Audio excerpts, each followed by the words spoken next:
आप सबों को जय मसीह की।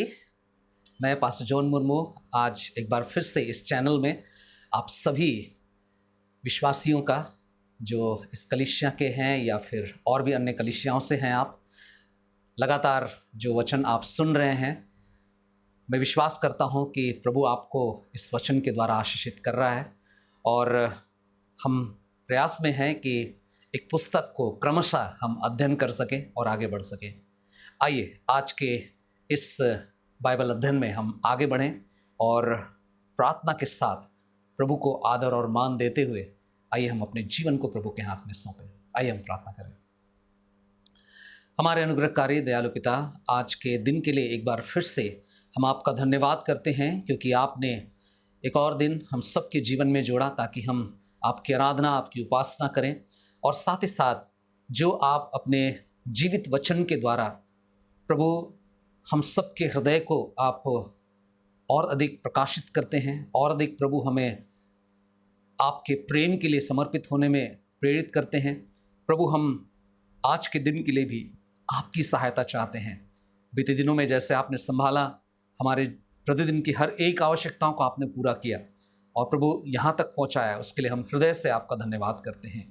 आज हम में से प्रत्येक के साथ आप हो लें प्रभु, आप अपने पवित्र आत्मा के द्वारा आपकी भेदों को हम तक पहुंचाएं और हम आपके जीवित वचन के द्वारा आपके अनुयायी बन सकें, विश्वासयोग्य लोग बन सकें, उसमें आप हमारी मदद करें।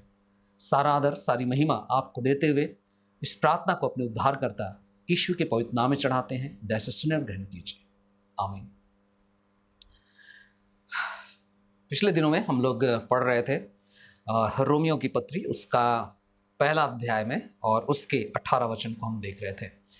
और एक बहुत ही जाना पहचाना विषय, लेकिन बहुत ही गंभीर विषय पर हम बात कर रहे थे। और ये विषय परमेश्वर के क्रोध के बारे में था। अक्सर परमेश्वर का जो चित्र है, परमेश्वर का जो पहचान है, वो हम सब के लिए ज़्यादातर हम सुनते हैं कि वो प्रेमी परमेश्वर हैं, वो दयालु परमेश्वर हैं। यही हम उनके स्वभाव के बारे में अधिक सुने होंगे। वो हमें भरता है, वो हमें आशीषित करता है, इन्हीं बातों को हम अधिक सुनते हैं। लेकिन परमेश्वर क्रोधित होने वाला परमेश्वर है, इसके बारे में भी हम पिछले बार सुन रहे थे और बहुत कम ऐसे विषयों को सुनते हैं। बहुत कम बार हम परमेश्वर के उन सारे स्वभावों में से जहाँ पर हमें चोट पहुंच सकती है, हमें नुकसान हो सकता है, ऐसे स्वभाव को जो परमेश्वर के हैं, बहुत कम बार हम अध्ययन कर पाते हैं। हमारा जो अध्ययन है पहले अध्याय से है, रोमियो की पत्री उसका पहला अध्याय, और उसके एक अध्याय के 18 पद से लेकर के 23 पद तक हम लोग देखेंगे। और यहाँ पर हम आज जो देखने का प्रयास करेंगे वो है कि अगर परमेश्वर क्रोधित होता है तो उसका कारण क्या है। What are the reasons why God has wrath? परमेश्वर के पास जो क्रोध है, जो प्रकोप है, वो आखिर क्यों है, क्या कारण है। ओके, परमेश्वर के क्रोध के कारण के विषय में हम लोग देखेंगे। इसके पहले कि हम व्याख्या में आगे बढ़ें, परमेश्वर के वचन को हम पढ़ेंगे। रोमियो 1 अध्याय उसके 18 पद से लेकर के हम 19 पद तक पढ़ेंगे। परमेश्वर से संबंधित ज्ञान मनुष्यों पर प्रकट है, क्योंकि परमेश्वर ने उन पर प्रकट किया है। इसलिए परमेश्वर का प्रकोप मनुष्यों की समस्त अभक्ति और अधार्मिकता पर स्वर्ग से प्रकट होता है, क्योंकि वे सत्य को अधर्म से दबाए रखते हैं। क्योंकि जगत की सृष्टि से ही परमेश्वर के अदृश्य गुण, अनंत सामर्थ और परमेश्वरत्व उसकी रचना के द्वारा समझे जाकर स्पष्ट दिखाई देते हैं।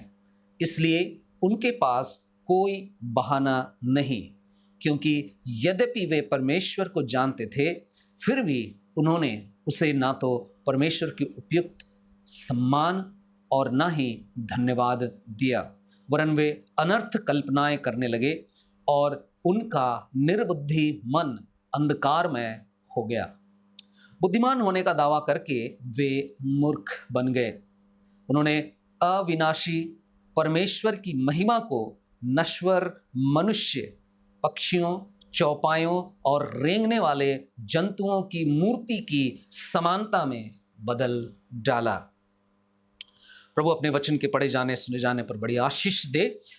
आज अगर हम परमेश्वर के स्वभाव के बारे में बात करें तो जैसा मैंने पहले कहा, उसके क्रोधित होने वाले स्वभाव के बारे में बहुत ही कम चर्चा होती है या बहुत ही कम हम वचन अध्ययन में पाते हैं। बाइबल हमें परमेश्वर का जो क्रोध है उसके बारे में बतलाता है।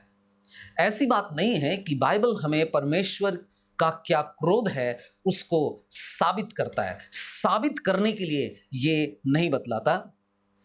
लेकिन परमेश्वर एक क्रोधित होने वाला परमेश्वर है, उसका जो क्रोध है एक स्वाभाविक क्रोध है, इट इज नेचुरल। परमेश्वर प्रेमी है, हमने सुना है, परमेश्वर दयालु है और परमेश्वर प्रेम करता है, परमेश्वर क्षमा करता है, परमेश्वर तरस खाता है।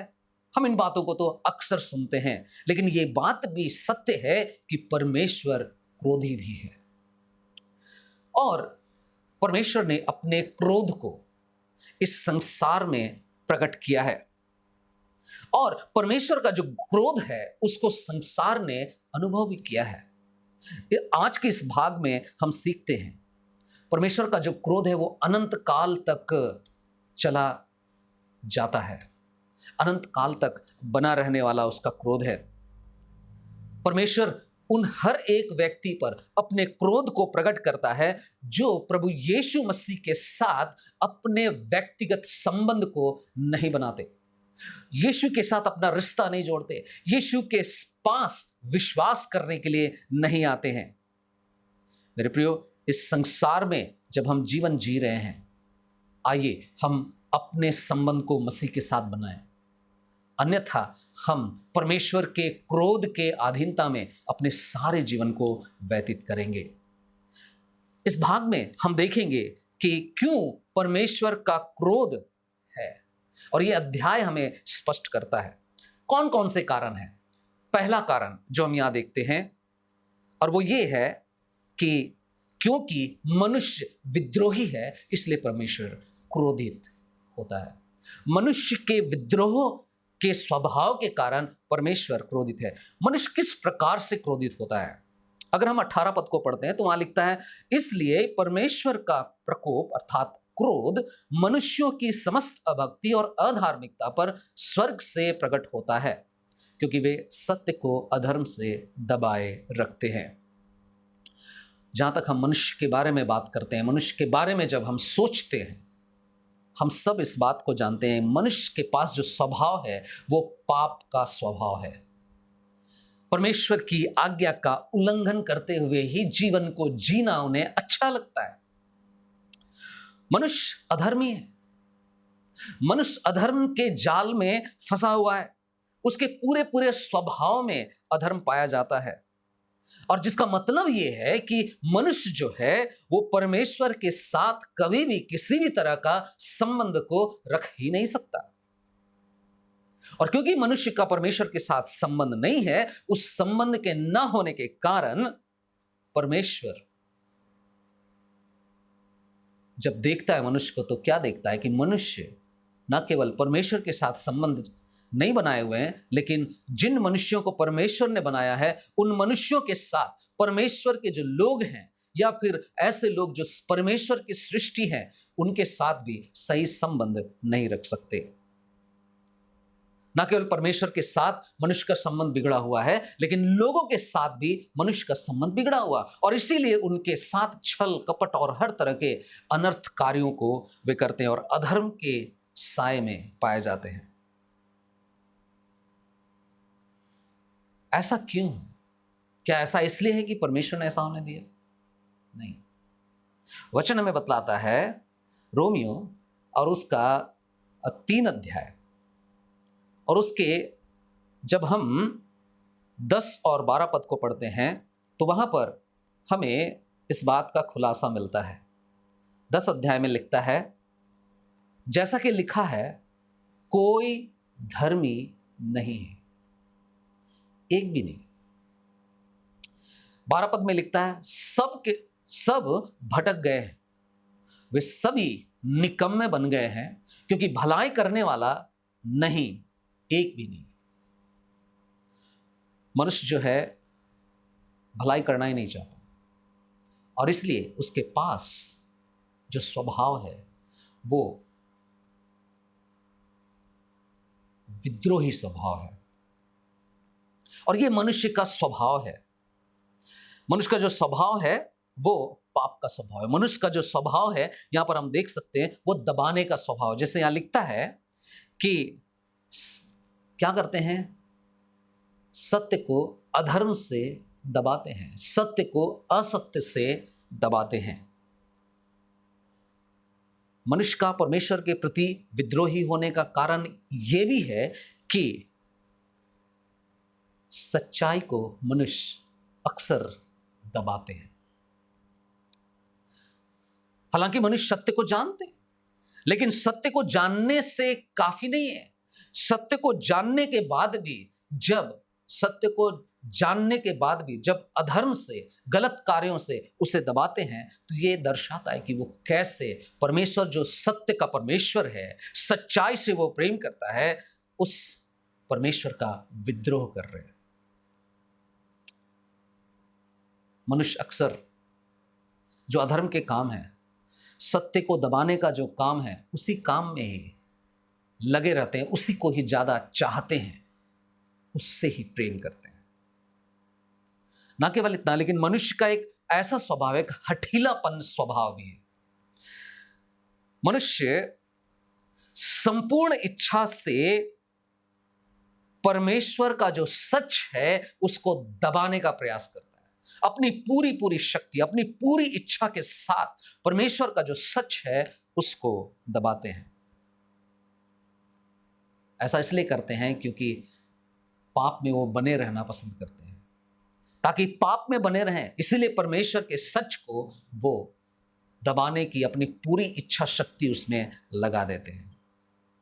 जब हम इफिसियों की पत्री उसका 2 अध्याय और उसका 1, 2 और 3 पद को पढ़ते हैं, वहां लिखता है जब विश्वासी लोग विश्वास में आ गए तो पौलुस वहां के विश्वासियों को कहता है, तुम क्या थे?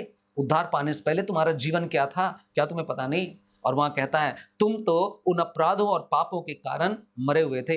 इफिसियों 2 अध्याय का 1, 2 और 3 पद। मरे हुए थे, अपराधों के कारण, पापों के कारण मरे हुए थे। शरीर जीवित है, लेकिन वे जो जीवन जी रहे थे वो मरा हुआ जीवन है। आज भी अगर कोई असत्य को चाहता है, आज भी अगर कोई झूठ को चाहता है, छल कपट को पसंद करता है, व्यभिचार और गंदे गंदे कामों में अगर वो व्यस्त रहता है, उनको ही ज्यादा करने की इच्छा को रखता है, वो एक्चुअल में शारीरिक रूप से तो जीवित है, लेकिन परमेश्वर जो जीवन देना चाहता है उस जीवन को पाने के लायक नहीं है, वे मृतक हैं। यहां पर हम सबकी भी दशा ऐसी ही थी। पौलुस विश्वासियों से कहता है, अपराधों और पापों के कारण मरे हुए थे, जिनमें तुम पहले इस संसार की रीति और आकाश में शासन करने वाले अधिकारी अर्थात उस आत्मा के अनुसार चलते थे, जो अब भी आज्ञा न मानने वालों में क्रियाशील है। उन्हीं में हम सब भी पहले अपने शरीर की लालसाओं में दिन बिताते थे, शारीरिक तथा मानसिक इच्छाओं को पूरा करते थे और अन्य लोगों के समान स्वभाव ही से क्रोध की संतान थे। यह जाहिर करता है कि हम सब मनुष्य जो है वो पाप के गुलाम रहे, पाप के कैद में अपना जीवन को व्यतीत कर रहे थे। जब सच प्रकट होता है तब भी गलत को ही पकड़े रहते हैं, और ऐसा स्वभाव आज हमारे समाज में कई जगहों पर देखा जा सकता है। तो पहला कारण क्यों परमेश्वर क्रोधित रहता है, क्योंकि मनुष्य के पास एक विद्रोही करने का स्वभाव है। दूसरा कारण क्यों परमेश्वर क्रोधित होता है, क्योंकि मनुष्य के पास परमेश्वर के बारे में प्रकाशन है। मनुष्य को मालूम है कि परमेश्वर ये है, परमेश्वर है, इस बात का प्रकाशन मनुष्य के पास है और इसीलिए परमेश्वर क्रोधित होता है। 19 और 20 पद को देखिए, लिखता है, परमेश्वर से संबंधित ज्ञान मनुष्यों पर प्रकट है। परमेश्वर से संबंधित ज्ञान मनुष्यों पर प्रकट है क्योंकि परमेश्वर ने उन पर प्रकट किया है। और 20 पद कहता है, क्योंकि जगत की सृष्टि से ही परमेश्वर के अदृश्य गुण, परमेश्वर के अदृश्य गुण, अनंत सामर्थ और परमेश्वरत्व उसकी रचना के द्वारा समझे जाकर स्पष्ट दिखाई देते हैं, इसलिए उनके पास कोई बहाना नहीं। मनुष्य का परमेश्वर के बारे में जो जानकारी है, जो प्रकाशन है, वो है, और जिसके कारण से परमेश्वर क्रोधित है। मनुष्य का जिस तरह से सच को दबाने का काम है, उसका क्या अर्थ है? मनुष्य के सच को दबाने का क्या अर्थ है? इसका लिंक वहां से है जहां पर परमेश्वर के संबंध में जानकारी के विषय में है। परमेश्वर के प्रकाशन से यह संबंध रखता है। परमेश्वर ने स्वयं को मनुष्यों के बीच में, मनुष्यों के पास अपनी पूरी इच्छा से उसने अपने आप को प्रकट किया है। सब कुछ के द्वारा उसने प्रकट कर दिया है और बार बार प्रकट करना चाहता है। ऐसा इसलिए करता है ताकि मनुष्य जो है वो परमेश्वर को जाने, परमेश्वर के प्रेम को जाने, व्यक्तिगत रूप से परमेश्वर को जान सके। और परमेश्वर इसके लिए कई तरह के कार्य को करता है। हर दिन परमेश्वर चाहता है कि खुद को मनुष्यों के सामने में प्रकट करे। क्या वजह है? यहां पर जब हम पढ़ते हैं, पता चलता है परमेश्वर का जो प्रकाशन है उसके बारे में क्या कहता है। पौलुस कहता है कि परमेश्वर उनमें प्रकट हुआ, परमेश्वर उनमें प्रकट हुआ। परमेश्वर बताना चाहता है कि देखो, तुम जो मनुष्य हो, तुम्हारे पास मैंने सब कुछ दिया है। मनुष्य के पास वह सब कुछ, वो सारी सच्चाई प्राप्त है जिससे कि वो ये जान सके कि परमेश्वर कौन है, या ये काम मनुष्य का नहीं लेकिन परमेश्वर का है। परमेश्वर का सच मनुष्य के हृदय में, मनुष्य के दिमाग में ऑलरेडी है। मुझे एक बार की बात याद है, जब मैं अपने हाई स्कूल को कर रहा था, रांची में मैंने किया, सेंट पॉल्स हाई स्कूल से। वहाँ पर मुझे सौभाग्य मिला कि मेरे क्लास में जो क्लासमेट थे उसमें से 2-3 लोग ऐसे लोग थे जो ब्लाइंड थे, अंधे थे, और वहीं बगल में ही वे लोग कैंपस में रहते थे और उनके साथ मेरी थोड़ी बहुत संगति होती थी, मित्रता थी। कई बार मैंने उनको बात किया, कई बार उनसे जानने का प्रयास किया कि इनके मन में परमेश्वर के बारे में कैसी सोच है। और जब मैं उनसे बात किया, जब मैंने उनसे पूछा, तो वे लोग कई ऐसे प्रूफ दिए, कई ऐसी बातों को बताया जिससे स्पष्ट हो गया कि उनके पास हमारी तरह जैसे मैं देख सकता हूं वैसे वे नहीं देख सकते, लेकिन उसके बावजूद उनके पास परमेश्वर के बारे में सच्चाई मालूम है। वो कहते हैं कि परमेश्वर है, जॉन, परमेश्वर है, मैं जानता हूं परमेश्वर है। जो जीवन हम देखते हैं, जो जीवन हमारे पास है, जो चीजें हमारे चारों ओर हो रही हैं, इनमें जो जीवन है ये किसी मनुष्य का दिया हुआ नहीं है, ये परमेश्वर का है। और परमेश्वर है, मैं मानता हूं, भले ही मैं अंधा हूं लेकिन मैं जानता हूं, मैं मानता हूं कि परमेश्वर है। मैं सोचता था कि मैं उन्हें बताऊंगा कि परमेश्वर है, आप जानो इस बात, लेकिन ऐसी बात नहीं, वो जानते थे। कहने का मतलब यह है कि हम बिना बाइबल को पढ़े हुए भी ये समझ सकते हैं कि परमेश्वर है। मनुष्य परमेश्वर के बारे में जानता है और इस सच के बारे में पौलुस जो बात करता है, मैं उसके लिए परमेश्वर का धन्यवाद करता हूं, क्योंकि पौलुस बहुत स्पष्ट रीति से कहता है कि उसने अपनी सृष्टि, अपनी रचना में अपने सच को प्रकट किया है। कहां प्रकट किया परमेश्वर ने अपनी सच्चाई को? परमेश्वर ने अपनी सृष्टि में, वो स्थान है जहां पर उसने प्रकट किया कि परमेश्वर है। ना केवल इतना, लेकिन परमेश्वर अपनी सामर्थ्य के द्वारा भी अपने आप को प्रकट किया है। उसके प्रकाशन की सामर्थ्य हम कई जगहों में देख सकते हैं, कई क्षेत्र में हम देख सकते हैं। उसके सच्चाई हमारे बारे में है। जब हम भजन संहिता उसके 19 अध्याय और उसके 1 पद से लेकर के 6 पद तक पढ़ते हैं, तो हमें वहां पर भी कुछ जानकारी मिलती है। भजन संहिता उसका 19 अध्याय और उसका 1 पद से लेकर के 6 पद में यहां कहता है, आकाश परमेश्वर की महिमा का वर्णन कर रहा है और आकाश मंडल उसकी हस्तकला को प्रकट कर रहा है। दिन से दिन बातें करता है और रात को रात ज्ञान सिखाती है। ना कोई बोली है और ना कोई भाषा जहां उनकी आवाज न सुनाई देती हो। उनका स्वर सारी पृथ्वी पर गूंज उठा है। उनके बोल संसार के कोने कोने तक पहुंच गए हैं। उनमें उसने सूर्य के लिए एक तंबू खड़ा किया है, जो एक दूल्हे के समान अपने कक्ष से निकलता है। वह एक शूरवीर के समान अपनी दौड़ने के लिए हर्षित होता है। उसका निकलना आकाश मंडल के एक सिरे से होता है और वह दूसरे सिरे तक चक्कर काटता है, और ऐसा कुछ भी नहीं जिस तक उसकी गर्मी ना पहुंचे। सोचिए, कई एक चीजें हैं जो साबित करते हैं कि परमेश्वर शक्तिशाली है। अगर आप बात करें, कोई भी बीज जब जमीन में बोया जाता है, उसमें से जब पेड़ निकलता है, उसमें से कई बीज निकलते हैं, कई दाने होते हैं, कई फल होते हैं। ये परमेश्वर की सामर्थ का वर्णन करता है। मनुष्य ने तो इसके बारे में बाद में जाना है, लेकिन परमेश्वर ने इसको बनाया है, इसको उपजाया है। परमेश्वर की सामर्थ को हम देख सकते हैं तरह तरह के पंक्षियों में, तरह तरह के पहाड़ों में, नदियों में। हम देख सकते हैं कैसे उसने इन चीजों की रचना की। आज मनुष्यों को कहीं पर किसी भी चीज के लिए बहुत मशक्कत करना पड़ता है, मेहनत करनी पड़ती है, तब जाकर के वो कुछ बना पाता है,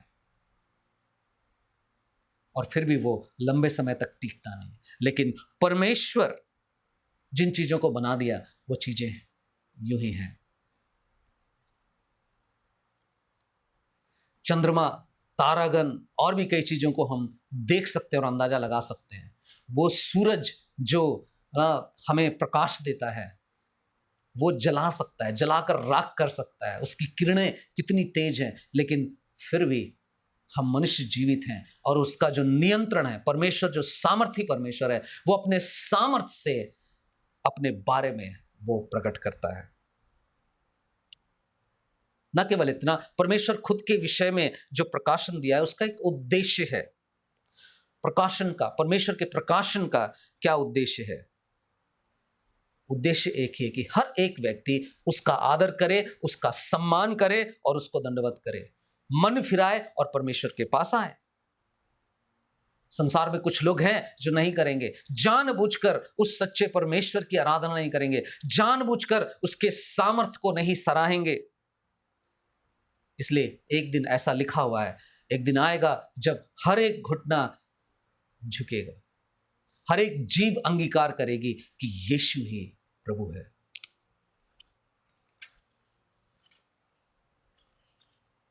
तीसरा कारण क्यों परमेश्वर क्रोधित है? क्योंकि मनुष्य परमेश्वर का इनकार करता है, इसलिए परमेश्वर क्रोधित है। यहां पर आप देखिए 21 पद में लिखा है, क्योंकि यद्यपि वे परमेश्वर को जानते थे, वे जानते थे, परमेश्वर को जानते थे, फिर भी उन्होंने उसे ना तो परमेश्वर के उपयुक्त सम्मान और ना ही धन्यवाद दिया। ना तो परमेश्वर को सम्मान दिया, ना ही उसको धन्यवाद दिया। मनुष्य का यहां पर दिखता है कि जब मनुष्य परमेश्वर का इनकार करता है, तो हम देख सकते हैं कि मनुष्य यहां पर एक लापरवाह चुनाव करता है। जीवन के दो क्षेत्र हैं जिसमें मनुष्य लापरवाह होता है, लापरवाह को चुनता है। परमेश्वर को जो वो है उसके लिए उसको सम्मान नहीं देना, और दूसरी चीज परमेश्वर को जो उसने किया है, जिसको आप प्राप्त किए हैं, उसके लिए आप उसे धन्यवाद नहीं देते। हम उसे धन्यवाद नहीं देते, परमेश्वर को सम्मान नहीं दिए। इनकार करने में ये बात सामने प्रकट होती है। परमेश्वर जो जैसा है वैसा सम्मान उसको नहीं दिया गया। मनुष्य की जो प्राथमिकता है वो स्वयं को सम्मान देने की है। मनुष्य कुछ भी बना लेता है, कुछ भी अचीव कर लेता है, तो वो परमेश्वर समझने लगता है, सबसे महान समझने लगता है। जब मनुष्य अपने जीवन में परमेश्वर को स्थान नहीं दिया, जो कि परमेश्वर का हक था, परमेश्वर जो है सो है, परमेश्वर जो सामर्थ्य रखता है वो है, परमेश्वर के पास हक है कि मनुष्य उसको सम्मान दे। जब मनुष्य जो परमेश्वर का हक है, मनुष्य अपने जीवन में परमेश्वर को जो देना चाहिए नहीं देता है, तो उसका अपमान करता है, और इस तरह से मनुष्य ने परमेश्वर का अपमान किया।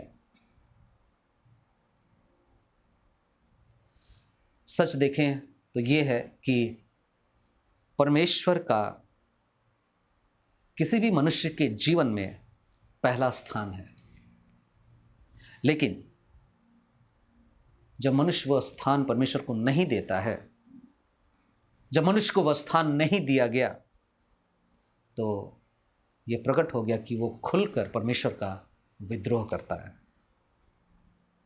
मनुष्य अधर्म को बनाए रखते हैं।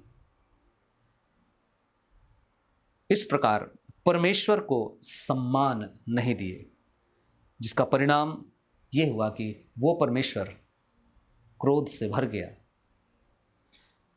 उस मूर्खता एवं पाप के लिए जो मनुष्य ने किया है। परमेश्वर को धन्यवाद नहीं दे करके परमेश्वर का इनकार मनुष्य करता है।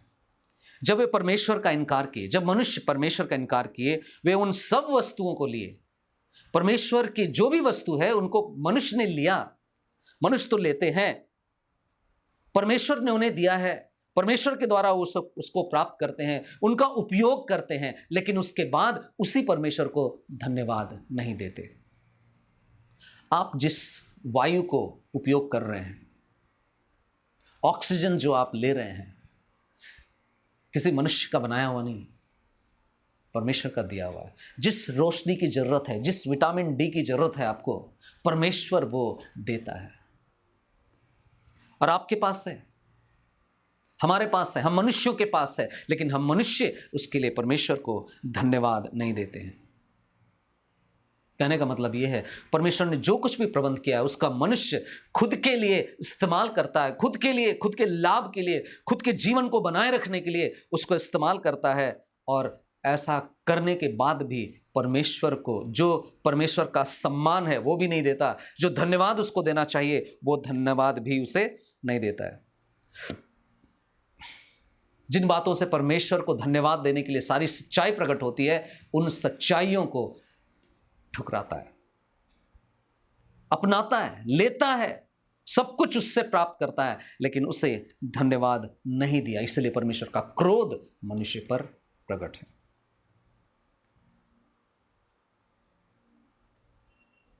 ना केवल लापरवाह चुनाव है, उसका वो परिणाम भी भुगतता है। परिणाम की स्थिति क्या है? आगे पद के अंतिम भाग को जब हम देखते हैं तो उससे पता चलता है, जहां लिखा है कि ना तो धन्यवाद दिया, आगे लिखता है वरन वे अनर्थ कल्पनाएं करने लगे और उनका निर्बुद्धि मन अंधकारमय हो गया।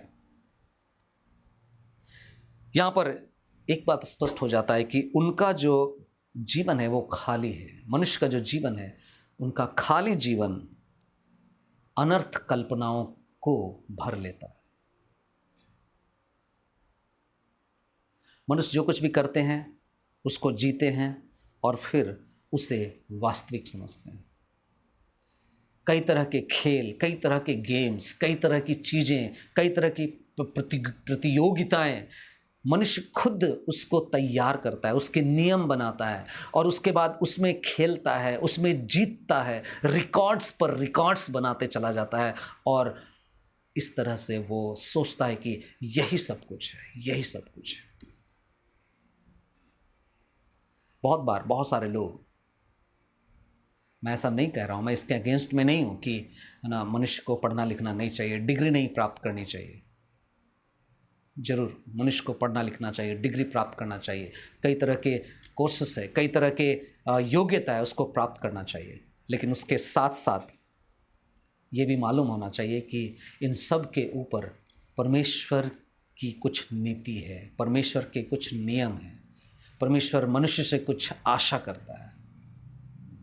अगर मनुष्य सारे संसार को प्राप्त कर ले, सब कुछ प्राप्त कर ले और उद्धार ना पाए, नरक को चला जाए, तो मनुष्य का इस संसार में इन सारी चीज़ों को हासिल करना, इनके लिए दिन रात मेहनत करना, सारा परिश्रम बेकार हो जाएगा, किसी काम का नहीं। इस दुनिया में केवल नाम रहेगा, लेकिन जब अगले दुनिया में परमेश्वर के राज्य में जब होंगे, वहाँ पर ना कोई स्थान होगा, ना कोई नाम होगा, ना कोई पहचान होगी। आज मनुष्य अपने समय को बर्बाद कर रहे हैं। मेरे प्रियो, यदि आज आप परमेश्वर के वचन को सुन रहे हैं, यदि आपने पिछले दिनों में परमेश्वर के वचन को सुनने से बढ़कर किसी और बातों में अधिक ध्यान दिया है, आपको पता होना चाहिए कि आप लूज कर रहे हैं। यदि आपके रिश्तेदार में से कोई, यदि आपके जान परिचित में से कोई जो कहते हैं कि हम मसीही हैं, जो कहते हैं कि हम परमेश्वर को जानते हैं, लेकिन चर्च जाना उनके लिए प्राथमिकता नहीं है, चर्च में अपनी गिविंग्स देना उनके लिए प्राथमिकता नहीं है, चर्च के लिए अपना समय देना उनके लिए प्राथमिकता नहीं है, अन्य बातों को प्राथमिकता देते हैं। बहुत सारे लोग चर्च की जगह दूसरी बातों को, अपनी पढ़ाई को, अपने नौकरी को, अपने कार्य को प्राथमिकता देते हैं। याद रखिए, आप वेस्ट कर रहे हैं, आप खो रहे हैं। एक बात सत्य है कि सारी पृथ्वी को प्राप्त करने के बाद भी हमारे पास खालीपन का जीवन रह जाएगा और इसलिए जरूरी है कि हम इस बात को जानें। मनुष्य अंत में समझेंगे कि व्यर्थ में समय लगाया है।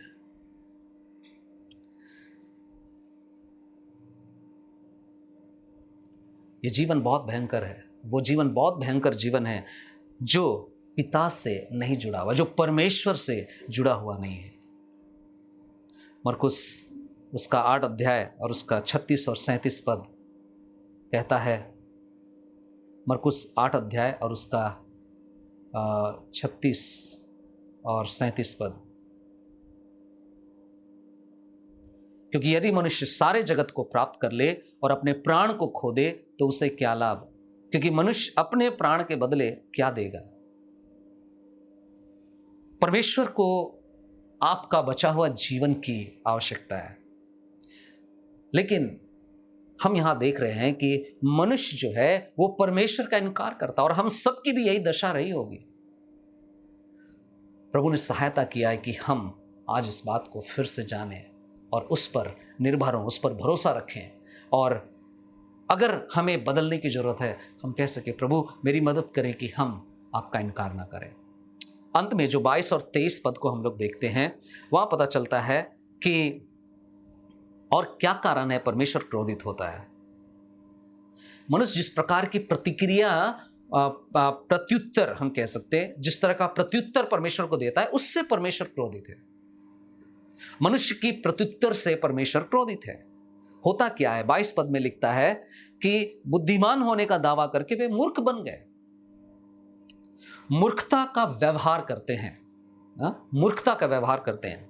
जब मनुष्य परमेश्वर को ठुकराता है, परमेश्वर के सच को नहीं स्वीकारता है, उसके सच के सामने जब वो आंख बंद कर लेता है तो वो सोचता है कि मैं ही सब कुछ हूं, वो सोचता है कि मैं बुद्धिमान हूं, मैं सब कुछ जानता हूं, स्वयं को स्वर्गदूतों की तरह देखता है और कहता है मुझसे अच्छा और कोई नहीं है, मुझसे सुंदर और कोई है ही नहीं।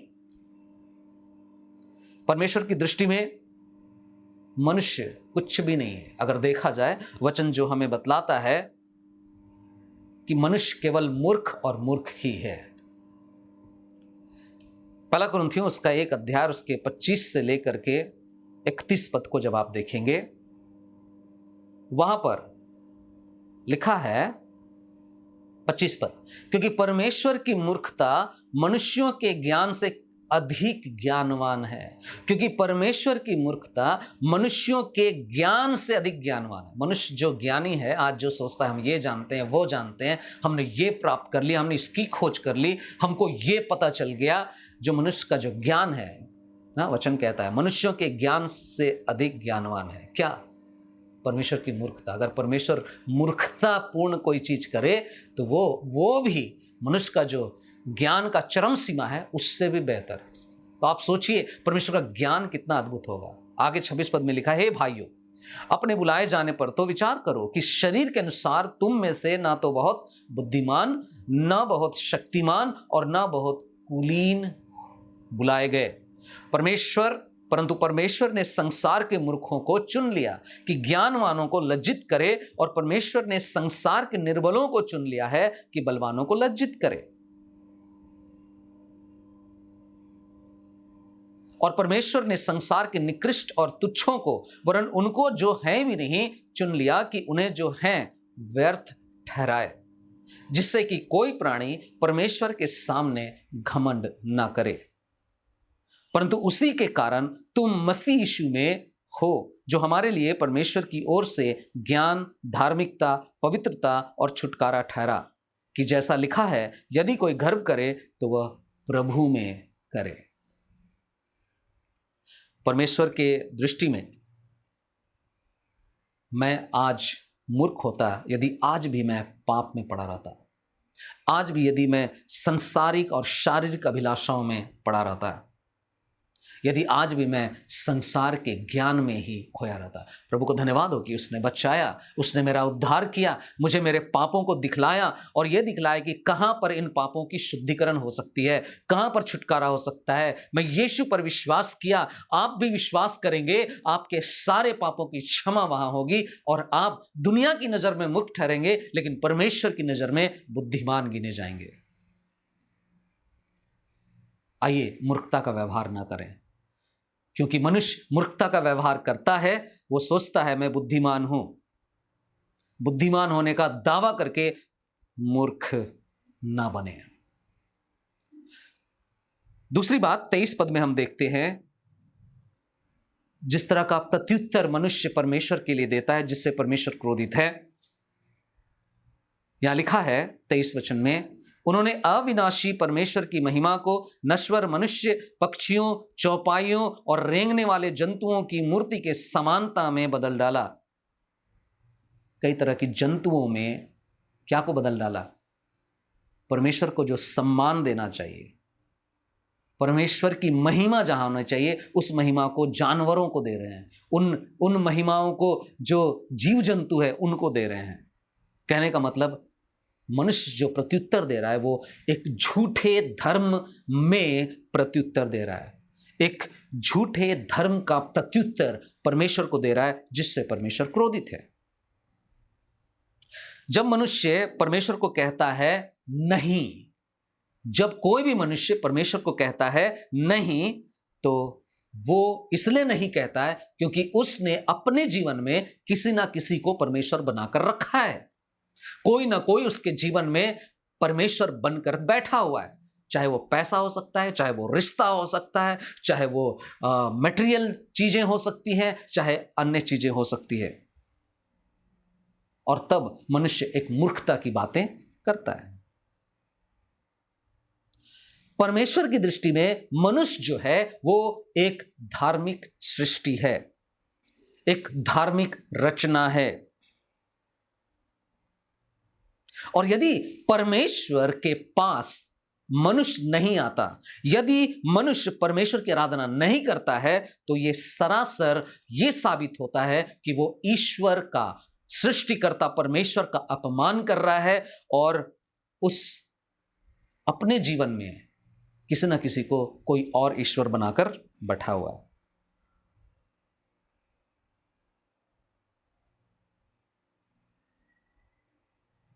जब कभी मनुष्य परमेश्वर की आराधना नहीं करता है तो वो कहीं ना कहीं किसी न किसी को ईश्वर बनाकर बैठा हुआ है।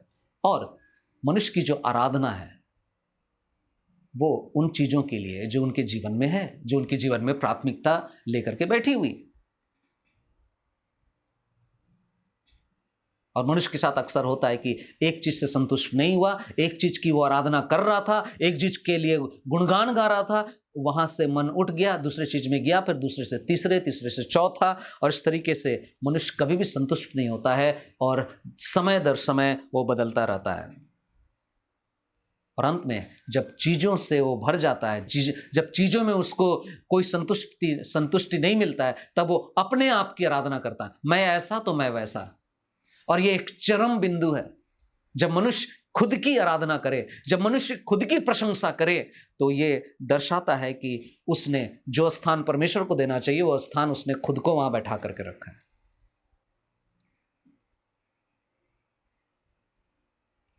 मेरे प्रियो, परमेश्वर से मुड़ जाना, परमेश्वर से मुंह फेर लेना कोई बुद्धिमानी की पहचान नहीं है। परमेश्वर ने जो बनाया है उसको ये कहना कि ये परमेश्वर का बनाया हुआ नहीं है, कोई बुद्धिमानी नहीं है, ये बहुत बड़ी मूर्खता है।